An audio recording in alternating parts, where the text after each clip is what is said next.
Bike taxi विरोधात वाहतूक संघटना संयुक्त महासंघाचा राज्यव्यापी एल्गार सर्व जिल्हाधिकाऱ्यांना एकाच दिवशी निवेदन 5 ऑगस्ट वाहतूक संघटना संयुक्त महासंघ महाराष्ट्र राज्याच्या वतीने आज राज्यभर बाईक टॅक्सी विरोधात आंदोलन करण्यात आले। प्रदेशाध्यक्ष रियाज भाई सय्यद यांच्या नेतृत्वाखाली सोलापूरसह जळगाव, नागपूर, सांगली, कोल्हापूर, लातूर, ठाणे, कल्याण, सातारा, पुणे, नांदेड, धाराशिव आणि संभाजीनगर या जिल्ह्यांमध्ये एकाच दिवशी एकाच वेळी संबंधित जिल्हाधिकाऱ्यांना निवेदन सादर करण्यात आले। महासंघाने निवेदनाद्वारे ओला, उबर, रॅपिडो यांसारख्या खासगी ॲपबरोबरच भारत सरकारच्या भारत टॅक्सी ॲपमध्ये बाईक टॅक्सीला दिलेल्या परवानगीचा तीव्र निषेध नोंदविला।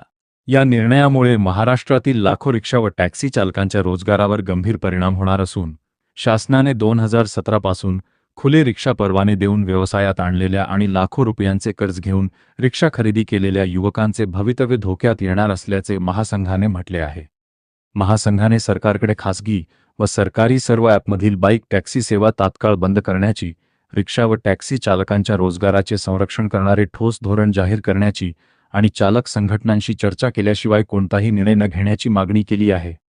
प्रदेशाध्यक्ष रियाज भाई सय्यद यांनी सांगितले की रिक्षा चालकांच्या रोजगारावर गदा आणणारा कोणताही निर्णय महासंघ सहन करणार नाही। शासनाने तात्काळ बाईक टॅक्सीचा निर्णय मागे घ्यावा, अन्यथा राज्यभर अधिक तीव्र आंदोलन छेडले जाईल।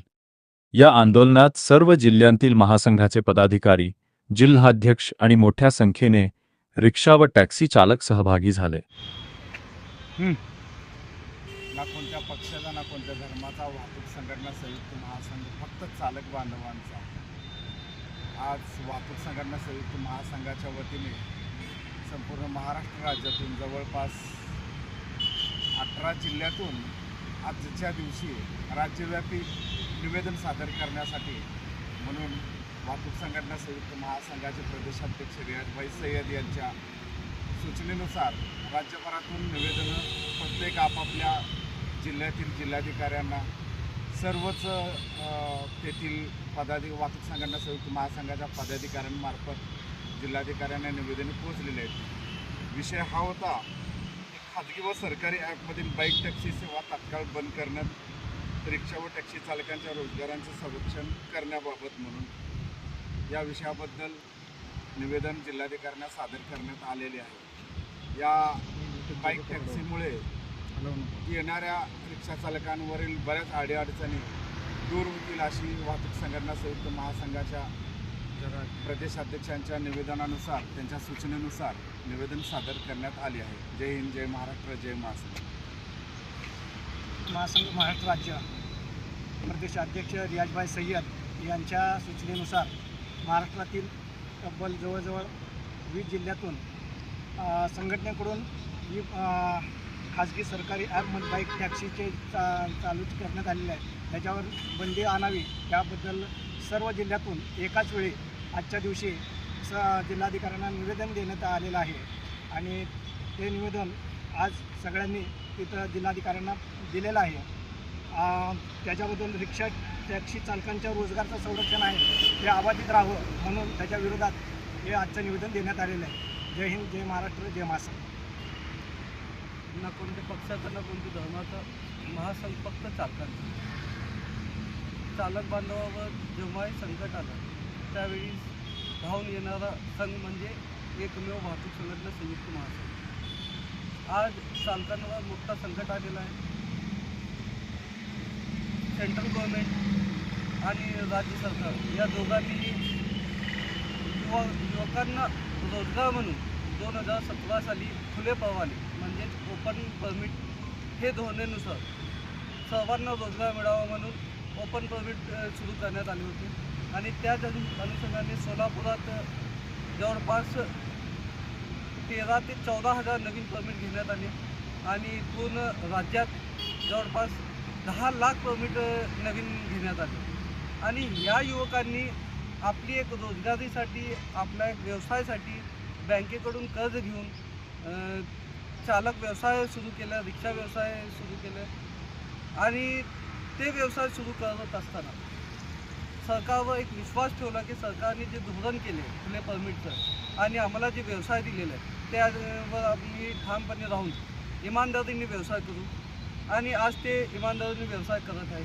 पण सरकारने आज जे भूमिका घेतलेली आहे की बाईक टॅक्सी, जर तुम्हाला बाईक टॅक्सी सुरूच करायची होती तर 2017 साली खुले परमिट चालूच करणे योग्य नव्हतं.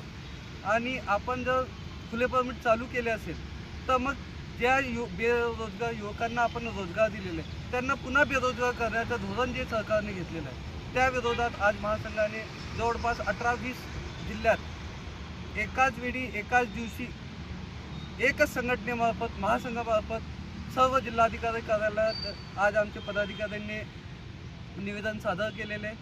येणाऱ्या काळात आम्ही माननीय मुख्यमंत्री साहेबांची भेट घेऊन महासंघाचा शिष्टमंडळ भेट घेऊन मुख्यमंत्री साहेबांना हे दाखवून देऊ की आज बेरोजगारी एवढी वाढलेली आहे आणि त्यामध्ये जर रिक्षा चालकांवर असं गदा आणण्याचं काम जर सरकार करत असेल तर आम्हाला आंदोलन शिवाय दुसरा पर्याय राहणार नाही आणि ते राज्यव्यापी आंदोलन छेडण्याची ताकद महासंघामध्ये आहे. दुसरी गोष्ट, काही पत्रकार बंधूंनी आम्हाला विचारले होते की आपण इंधन दरवाढी विरोधात आंदोलन केले आणि तेव्हा रिक्षा चालकांनी पाठ फिरवली. तर त्यांचं एकच उत्तर मी देऊ इच्छितो की पाठ फिरवली नाही. आज सरकारने रिक्षा चालकांवर असं संकट आणलेलं आहे की रिक्षा चालक जोपर्यंत काम करत नाही तोपर्यंत त्याचं घर चालत नाही, त्याचे मुळे उपाशी पडतील. त्यासाठी रिक्षा चालकांना माहीतच आमच्यावर अन्याय झालेला, आम्हाला खूप सहन करावं लागत आहे. पण आमच्यात एवढी हिंमत नाही की आम्ही 2 तास पण एका आंदोलनासाठी काढू आणि सरकारविरोधात आंदोलन करू. आणि त्यासाठी आम्ही त्यांचे प्रतिनिधी म्हणून आम्ही शासन प्रशासनचे दारोदारी जाऊन त्यांना निवेदने, आंदोलने आणि ठिय्या आंदोलने, मोर्चे काढण्याचा आम्ही प्रयत्न करत आहे. तुम्हाला माहीत असेल आज रिक्षा चालकांची जी व्यथा आहे, काल एक रिक्षा चालक आलं होतं, मला सांगितलं की साहेब मी सकाळी 5 वाजता रिक्षा काढतो का, म्हणजे 6-7 वाजेपर्यंत जर 50-100 रुपये पण व्यवसाय झालं तर त्या व्यवसायाच्या पैशांनी मी माझ्या मुलाबाळांना नाश्त्याची सोय करू शकतो. जर व्यवसाय नाही झालं तर माझे मुलं-बाळं 9 वाजेपर्यंत नाश्ता विना नाश्त्याचे घरात बसतात. आज ही परिस्थिती रिक्षा चालकांची झालेली आहे. आणि अशात जर तुम्ही 2 व्हीलर बाईक टॅक्सी सुरू केले तर हे पूर्णपणे उद्ध्वस्त होण्याचे मार्गावर असणारा रिक्षा व्यवसाय.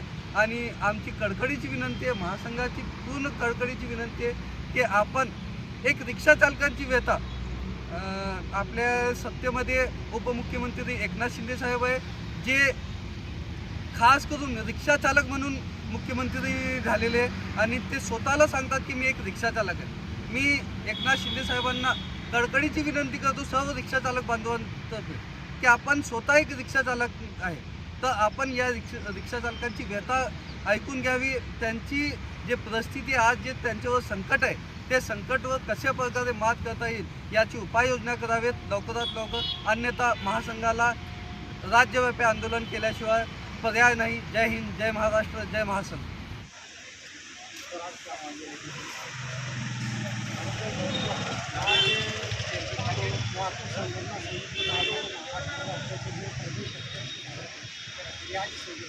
यांच्या आदेशानुसार संपूर्ण राज्यात आज जिल्हाधिकारी कार्यालयावर निवेदन देण्यात आलेलं आहे.